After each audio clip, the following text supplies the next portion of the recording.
اعوذ باللہ من الشیطان الرجیم، بسم اللہ الرحمن الرحیم۔ خدا کے نام سے ہر چیز کا آغاز کرتا ہوں، اسی پہ بھروسہ ہے، اسی پہ ناز کرتا ہوں۔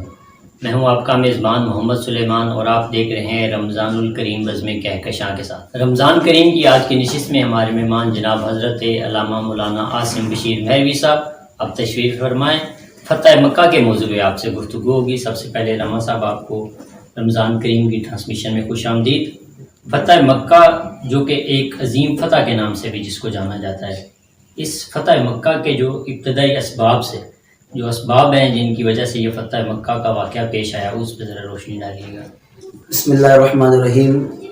اللہم صلی وسلم مبارک علی سیدنا مولانا محمد النبی الامی وعلی آلہ وصحبہ وبارک وسلم۔ سب سے پہلے بہت شکریہ، ماشاءاللہ بہت خوبصورت لمحات میں آپ نے ایک عظیم موضوع جو ہے وہ رکھا ہے۔ اللہ پاک آپ کو دارین کی سعادت عطا فرمائے، آپ کی پوری ٹیم کو دن دگنی رات چگنی ترقیاں عطا فرمائے۔ اہم جو فتح مکہ کا جو واقعہ ہے وہ صلح حدیبیہ جو ہوا، اس کے اوپر جو معاہدہ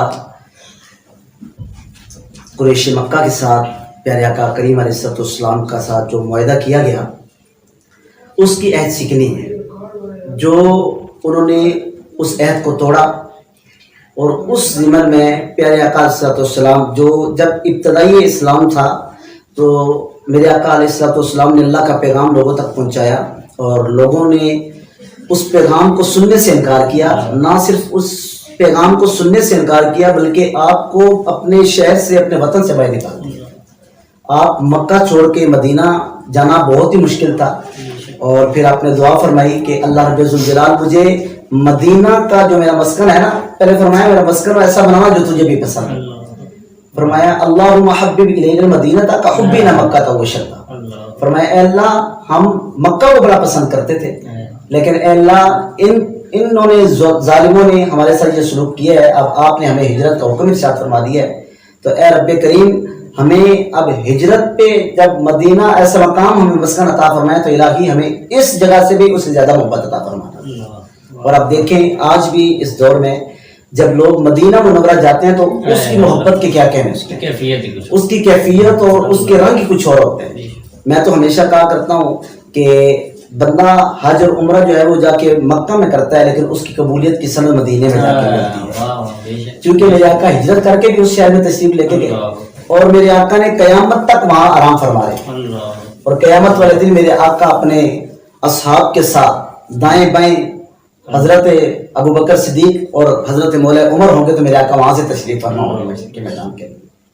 تو اصل جو فتح مکہ تھی وہ تھی کفار اور مشرکین کی عہد شکنی تھی، جو انہوں نے وعدہ خلافی کی، اس کے بل بوتے پہ جو مکہ فتح ہوا، ان مین وجوہات یہ بنی تھی۔ آپ نے یہ بتایا صلح حدیبیہ کی مشرکین نے اس کی خلاف ورزی کی اور اس کے نتیجے میں فتح مکہ کے لیے حضور صلی اللہ علیہ وسلم تشریف لے گئے۔ تو حضور جب تشریف لے کے گئے تو فتح مکہ کیسے جو واقعہ ہے وہ ذرا مختصراً جی سب سے پہلے تو میرے آقا کریم علیہ السلام نے نا اس بات کو پوشیدہ رکھا، ظاہر نہیں فرمایا۔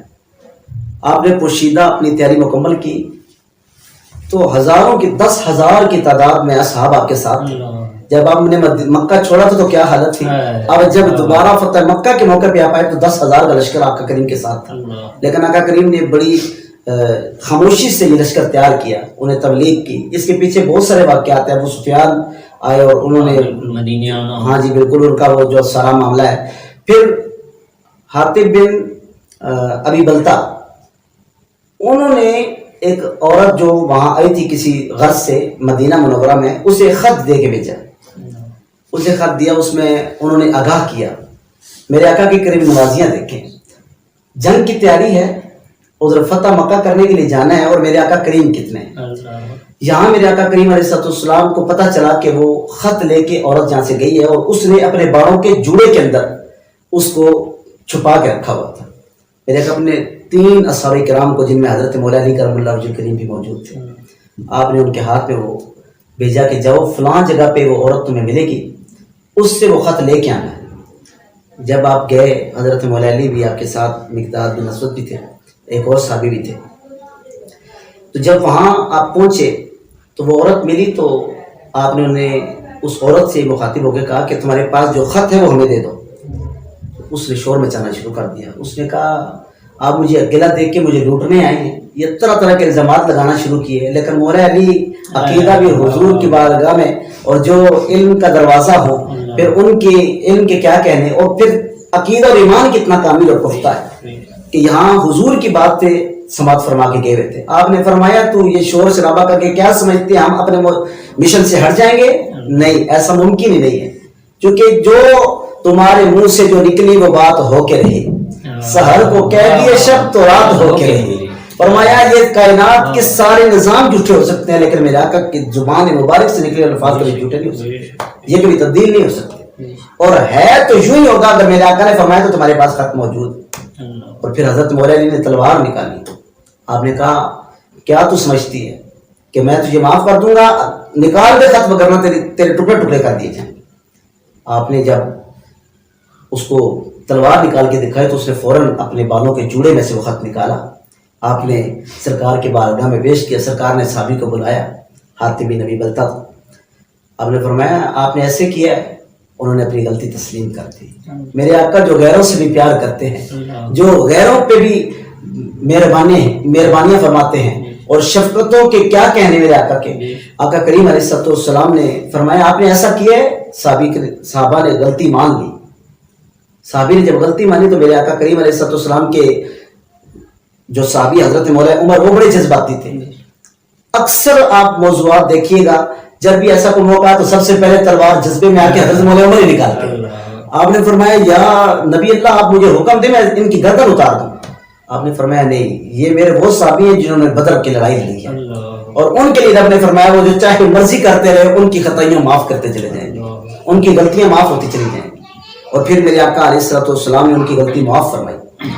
المختصر پھر میرے آقا علیہ السلام لشکر کو لے کے چلے. وہاں جب پہنچے حضرت عبداللہ بن عباس آپ کے ساتھ ملاقات ہوئی ابو سفیان کی. تو آپ نے کہا دیکھا کیسا لشکر آیا ہے. رات کا ٹائم تھا اور قریب ہی میرے آقا علیہ السلام نے ڈیرے جمائے. وہاں تشریف فرما ہوئے تو ابو سفیان وہاں پہنچے. تو جب وہاں حضرت ابن عباس کی نظر پڑی تو آپ نے بلا لیا. آپ نے فرمایا آج کلمہ پڑھ لو وگرنہ آج تمہاری خیر نہیں. ہاں اس کے بعد معافی والی بات ہوئی. پھر مجبوری تھی آگے کلمہ پڑھا واپس گیا. آپ نے فرمایا پہاڑ پہ چڑھ جاؤ اور پھر دیکھو محمد عربی کا لشکر کیسے گزرتا ہے. پہاڑ پہ کھڑے ہو کے دیکھتے گئے. لشکر گزرتا جا رہا ہے گزرتا جا رہا ہے, بندے گزرتے جا رہے ہیں. آپ نے کہا کریم آقا نہیں پہنچے. آپ نے فرمایا ابھی آ رہے ہوں گے. میرے آقا علیہ السلام جب تشریف لائے تو ایک سائڈ پہ حضرت ابوبکر صدیق تھے اور ایک سائڈ پہ حضرت اسید رضی اللہ تعالیٰ تھے. فرمایا دیکھا یہ کیسی بادشاہی ہے. فرمایا یہ بادشاہی نہیں ہے, یہ بادشاہی سے بڑھ کے یہ نبوت کا تاج ہے جس کو رب نے اتنا مرتبہ عطا فرمایا. تو پھر آپ مکہ میں داخل ہوئے. وہاں بغیر جنگ کے مکہ فتح ہوا. اتنا لشکر میرے آقا کو اللہ نے عطا فرمایا کہ بغیر جنگ کے لشکر وہ مکہ فتح ہوا.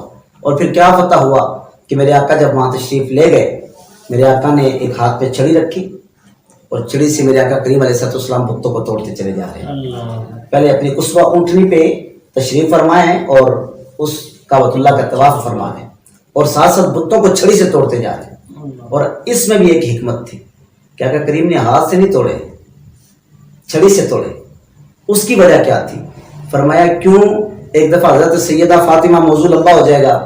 فرمایا حضرت سیدہ فاطمہ تندور میں نا روٹیاں لگا رہی تھی. میرے آقا تشریف لائے. فرمایا ایک روٹی میں بھی لگا دوں. میرے آقا نے ایک روٹی لگا دی. تو جب روٹی لگا دی میرے آقا کریم علیہ السلام نے حضرت سیدہ نے بعد میں جو روٹیاں لگائی وہ بھی پک گئی, پہلے والی بھی پک گئی, وہ روٹی کچی کی کچی رہ گئی.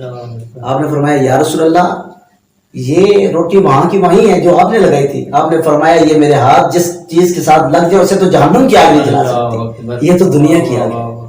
اس لیے میرے آقا نے وہ بت چھڑی سے توڑے کیونکہ وہ قیامت والے دن وہ ایندھن ہوں گے جو دوزخ کا ایندھن بنیں گے, یہ وہ پتھر ہوں گے.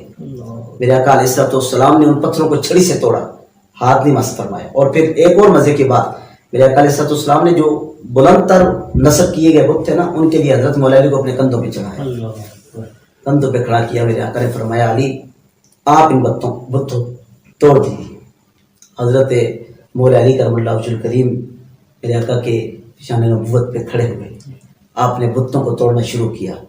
ایک وہ مقام تھا جب ہجرت والی رات حضرت جناب صدیق اکبر نے بار نبوت اٹھایا تھا. ہم تو اللہ کے کرم سے نہ ہی صدیق اکبر کا نام لے کے مولا علی کے بارے میں بک بک کرتے ہیں، نہ مولا علی کا نام لے کے صدیق اکبر کے بارے میں کوئی ایسی بات کرتے ہیں. الحمدللہ ہر صحابی نبی جنتی جنتی ہمارا عقیدہ ہے. تو حضرت مولا علی نے جب کندھوں پہ کھڑے ہو کے بت توڑے نا، میرے آقا نے مسکرا کے فرمایا علی ذرا بتانا منظر کیسا ہے، یہ منظر کیسا ہے. فرماتے مولا علی یا رسول اللہ کھڑا تو آپ کے کندھوں پہ ہی لیکن میرا سر عرش کے ساتھ ٹکرانا جا رہا. پھر میرے آقا کریم علیہ السلام نے فرمایا علی اب جب توڑ دیا نا، میرے آقا نے فرمایا نیچے آ جائے. حضرت مولا علی نے چھلانگ لگائی. مولا علی نیچے تشریف لائے تو نیچے جب زمین پہ ہے نا، مولا علی مسکرانے لگے، مسکرا گئے. میرے حضور نے پوچھا علی مسکرانے کا سبب کیا ہے؟ فرمایا یا رسول اللہ میں سوچ رہا ہوں اتنے اونچے سے گرا ہوں مجھے چوٹ بھی نہیں لگی. آپ نے فرمایا جس کو نیچے اتارنے والا رب ہو اور اس کے نیچے اس کے محفوظ رکھنے والا نیچے جبریل کو مدد کے لیے رکھا گیا ہو، پھر اس کو تو چوٹ کیسے لگ سکتی ہے. پھر مکہ فتح ہوا. جب مکہ فتح ہوا بتوں کی صفائی ہوئی، پھر اس کا حال کیا ہوا. میرے آقا علیہ السلام نے حضرت عثمان بن طلحہ جو تھے جن کے پاس چابی تھی کعبۃ اللہ کی، میرے آقا علیہ السلام نے ایک دفعہ مکہ فتح ہونے سے پہلے فرمایا تھا، فرمایا عثمان چابی مجھے دے دے، میں کعبہ کے اندر جانا چاہتا ہوں. انہوں نے کہا جی نہیں چابی نہیں دے سکتا، اور ایسے الفاظ استعمال کیے جو نازیبا الفاظ تھے. پھر میرے آقا علیہ السلام نے فرمایا ایک دن آئے گا جب چابی میرے ہاتھ میں ہوگی اور میں جسے چاہوں گا اسے عطا کروں. پھر جب مکہ فتح ہوا وہ دن آ گیا. میرے آقا نے فرمایا جاؤ چابی لے کر آؤ، جاؤ لے کر آؤ چابی. حضرت عثمان بن طلحہ نے خود ہی اپنے ہاتھ سے چابی حضور کے دستے مبارک میں رکھی. میرے آقا نے چابی اٹھائی اور پھر اعلان فرمایا، فرمایا عثمان یہ چابی آج سے تم رکھو گے اور قیامت تک تمہاری نسل میں ہی موجود ہے. آج بھی آپ دیکھیں، آج بھی آپ دیکھیں گے کہ میرے آقا کی وہ عنایت کردہ چابی آج بھی آپ کے خاندان میں موجود ہے. جزاک اللہ. یہ تو فتح مکہ کے کچھ پہلو، چند مختصر پہلو آپ نے بیان کیے. عظیم فتح اس کو لکھا جاتا ہے. عظیم فتح کے بعد عظیم نتائج بھی حاصل ہوتے ہیں. تو اس فتح کے بعد مسلمانوں کو کیا فوائد حاصل ہوئے اور کیا نتائج جو مثبت اسلام پر؟ جب اتنا بڑا لشکر مکہ پہنچا، میرے آقا علیہ السلام نے بغیر جنگ کے مکہ فتح کر لیا، تو آقا کریم نے پھر اعلان فرمایا، فرمایا بتاؤ آج تمہارے ساتھ کیا سلوک کیا جائے. وہ کریم آقا جنہیں اللہ نے سب کے لیے رحمت للعالمین بنا کے بھیجا ہے، وہ کتنے کریم آقا ہیں. انہوں نے جب دیکھا نا کہ آج آقا کریم جلال میں ہے، آج اتنے لشکر کے ساتھ میرے آقا کریم علیہ السلام مکہ پہ تشریف لے آئے ہیں، فتح بھی ہو چکا ہے. اب انہوں نے کہا نہیں آپ تو کریم ہیں، آپ تو کریم کے بیٹے ہیں، آپ تو کریم بھائی کے بیٹے ہیں. پھر میرے آقا کریم علیہ السلام نے فرمایا جاؤ پھر آج جو سلوک حضرت یوسف علیہ السلام نے اپنے بھائیوں سے کیا تھا آج میں تمہارے ساتھ وہی سلوک کرتا ہوں. پھر میرے آقا علیہ السلام نے عام معافی کا اعلان فرمایا اور ایک ایک کو معاف فرمایا. بلکہ آقا علیہ السلام نے یہ اعلان پہلے فرمایا تھا کہ کچھ لوگ ایسے تھے کہ اگر وہ مل جائیں تو انہیں ہر صورت قتل ہی کرنا ہے. لیکن اس مقام پہ میرے آقا علیہ السلام نے وحشی جیسے بندے کو بھی معاف فرمایا. اور وحشی اس وقت بھاگ گئے، وہ بھاگ کے چلے گئے وہاں سے. تو جب انہیں پتہ چلا کہ یہ تو کریم نبی ہیں، یہ تو لجپال ہیں، اور آقا کریم علیہ السلام ان پہ غصہ کیوں تھے کہ احد کی لڑائی میں انہوں نے میرے حضور کے پیارے چچا جن سے آقا بہت بے پناہ محبت فرماتے تھے حضرت میرے حمزہ کو شہید کیا تھا. اور اب پھر آپ بعد میں جب اسلام لے آئے، حضور کے دامن رحمت میں جگہ ملی، اور پھر جب آپ نے اسلام قبول کیا اور پھر ایک آپ نے ایسا بھی مارکا اختیار جو ہے وہ کامیاب بنایا ہے کہ جس میں مسلمہ بن کذاب جھوٹے نبوت کے دعوے دار کو آپ نے قتل کیا حضرت صدیق اکبر کے دور میں. تو آپ نے فرمایا کہ میں نے کفر کی حالت میں اگر کسی سب سے بڑے بندے کو قتل کیا تھا تو امیر حمزہ تھے، اور میں نے اس دور میں جس سب سے بڑے بندے کو قتل کیا ہے وہ جھوٹا نبوت کا دعوے دار مسلمہ بن کذاب ہے. آپ نے فرمایا یہ مجھے یقین اور مجھے امید ہے کہ قیامت والے دن جب حضرت سیدنا امیر حمزہ تشریف لائیں گے نا تو جب انہیں پتہ چلے گا کہ میں نے جھوٹے نبوت کے دعوے دار مسلمہ بن کذاب کو اسلام لانے کے بعد قتل کیا تو وہ قتل کی مجھے معافی عطا فرما دیں۔ اس کا حل جو نتائج نکلے اس میں کریم آقا علیہ السلام نے جب معافی کا اعلان فرمایا تو پھر جو سخت سے سخت دشمن بھی تھے نا وہ بھی آقا کے کریم کے قدموں میں گرنا شروع ہو گئے۔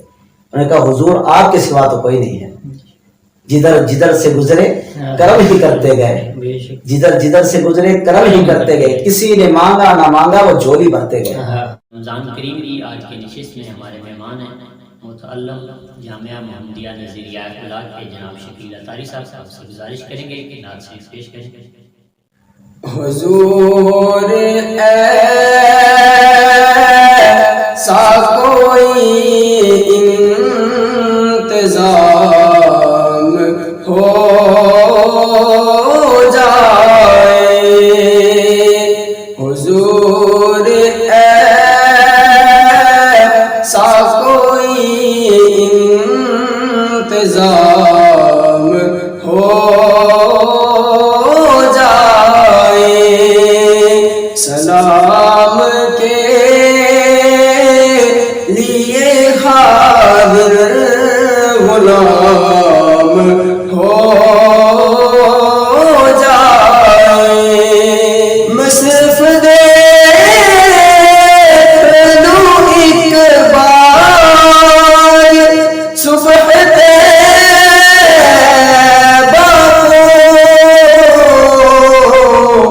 بلا سے پھر